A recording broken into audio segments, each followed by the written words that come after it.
Hi, Sir Dex! Hi, Sir Dex! We want to thank... We want to thank you for all the things that you have given to us. Effort, intake, and also the love for us. Thank you for the memories that we have been through. Mapasaya or pagkapon. We know that there was a time that you have gave up your love for us because of and we're sorry for that.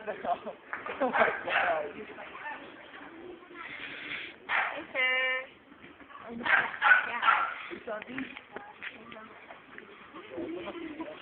Sorry for the things that made you mad to us. After all, we learned so much from you, not only in English lessons matter, but also in value.